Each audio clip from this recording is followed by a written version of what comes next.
What is up, YouTube? Thought of the day number 17. It's been a while since I made one of those in English. I was on a roll, and then work got busy, and then kind of lost my mojo. But I got a comment yesterday, I think, on the video that I posted about testing fighters, and it was in English, and the person said that they wanted. Sorry, I don't remember your name.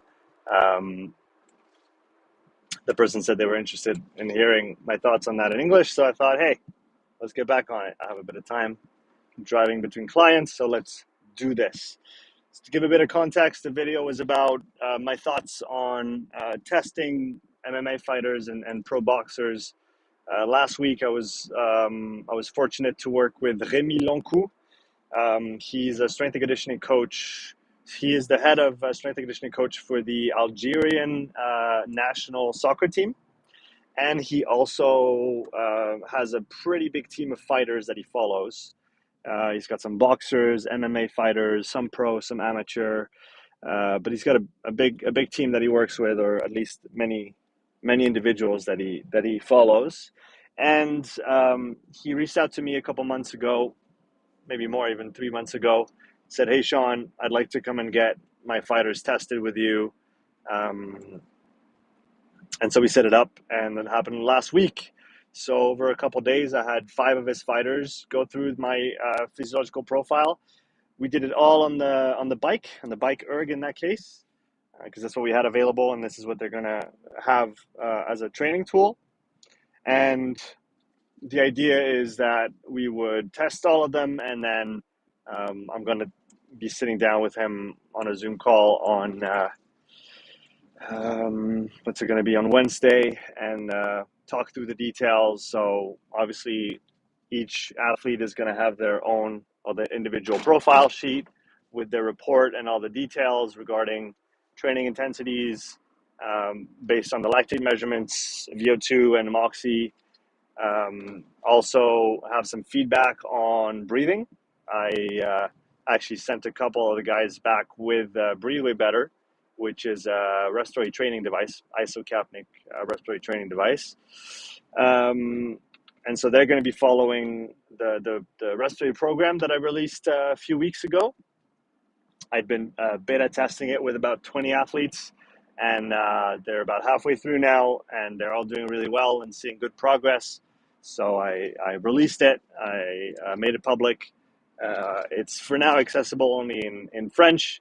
My intent is to have all the courses / educational material or programs that I provide in French to do the same in English. I just can't. I can't always do both right at the same time. So currently, the Breatheway program is not available in English, but it can be if enough people ask for it. So if you're interested, drop me a comment below.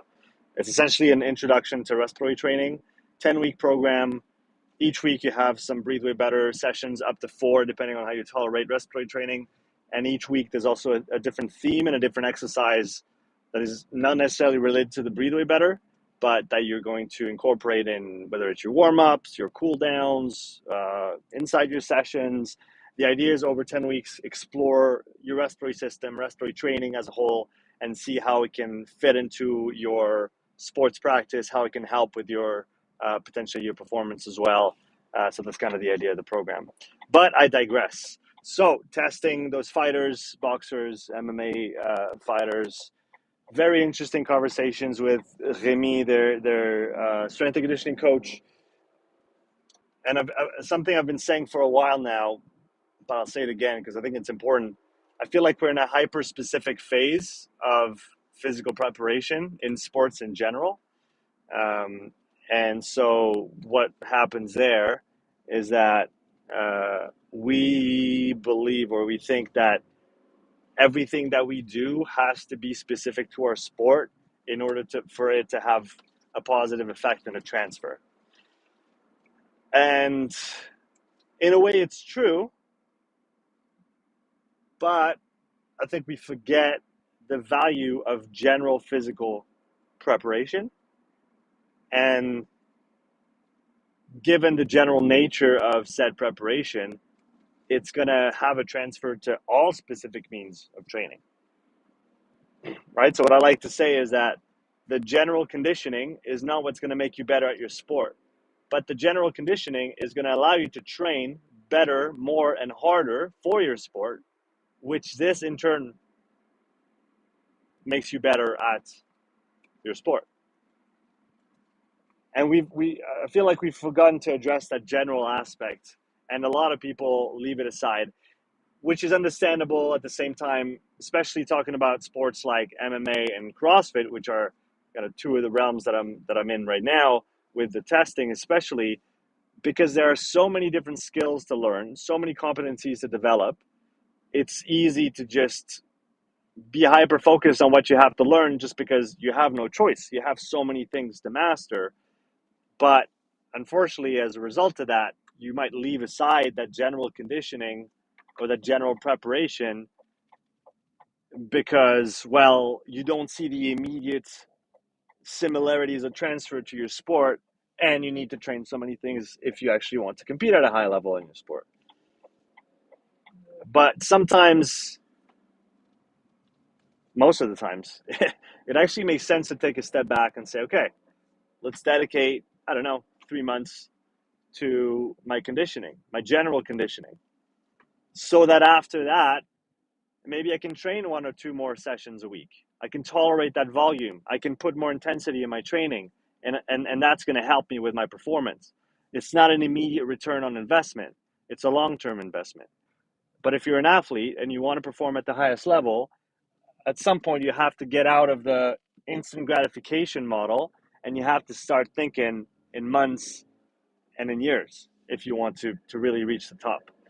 And what I've and coming back to the fighters that I worked with, um, they're fit people, obviously, right?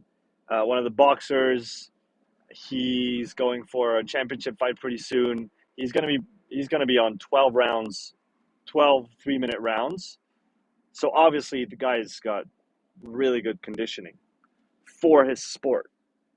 Another one is prepping for a 5 rounds, 5x5 fight, titleship fight as well in MMA in Rome pretty soon. Same thing. He's very fit, but in his sport. And now, if we take a general modality like the bike, which they virtually never train on, right? They'll go running. They'll do some assault air bike sprints. They'll do some conditioning with different like mixed modal conditioning. But the actual bike itself, they don't spend much time on it. And again, it makes sense from a specificity standpoint. But when you see how much room they have for improvement, especially given their level, given their very high level already in their sport, they have a lot of room for improvement on the bike. And so if we can dedicate 2 to 3 sessions a week, not forever, but even for 8 weeks, 12 weeks, I've seen some really positive damage done in terms of conditioning, some really big results in 8 weeks of training with 3 sessions a week. For CrossFitters, for fighters, we can do a lot of damage with that. And it doesn't, and most of it doesn't have to be hard. That's the other thing that's maybe counterintuitive, but that I'm seeing happen over and over and over again. The easy training, you really need to make it as easy as you can, and it's going to transfer to everything else that you do. I was lucky to meet with a few people this weekend at a seminar that my friend Kevin was giving in Geneva, because I built the conditioning module for his mentorship program. So the people that attended had followed my module and uh, applied some of the principles that I talked about. One thing that I've been talking about a lot in the last few months is just the value of low intensity training for all kinds of athletes. I had a paddle tennis player come to me. He's top 10 in France right now.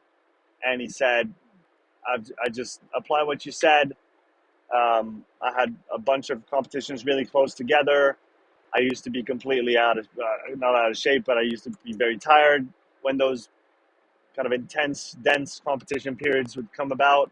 And this time around, I felt fantastic. I recovered quickly between games, between days of competition. I was able to just express my potential, my physical sports performance to a much higher degree. Thanks to that, I had another guy tell me, well, following our conversations, all I changed was I slowed down my bike ride to work every morning. So it takes me 5 extra minutes to get to work, but I'm actually respecting my intensity threshold now.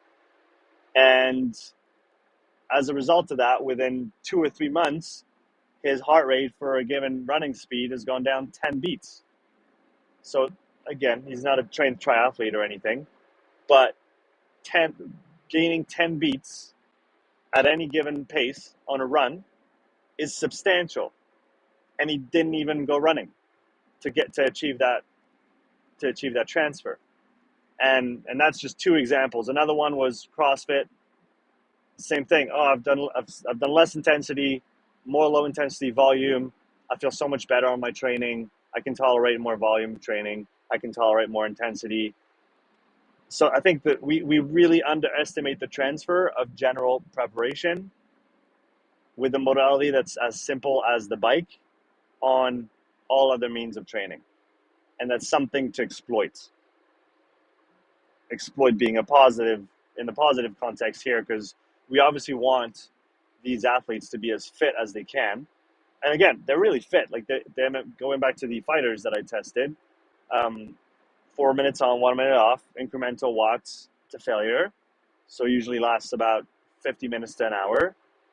And those guys would recover 40 to 60 beats in the 1 minute rest between the steps. So that was significant. I don't know if I've ever seen that. And I haven't had a chance to work with many, high level pro cyclists. So that's something we might see there. But the heart rate recovery of those guys in the 1 minute rest was humongous. But again, the watts that they were pushing, whether it's absolute or relative watts, and then the shape of their lactate curve, just tells me that there is a lot of very simple gains to be made with some very general conditioning. Here we're going to tackle the bike first because we did the test there and we have that available, so we're going to work on it. But I really think we underestimate the value of this kind of work, and the more I go forward, the more confident I am about that. Just given all the feedback that I get, like I said, I cited a few stories, and there's more. I mean, I've had powerlifters come back to me. I've had, like I said, a tennis player. I've had soccer players.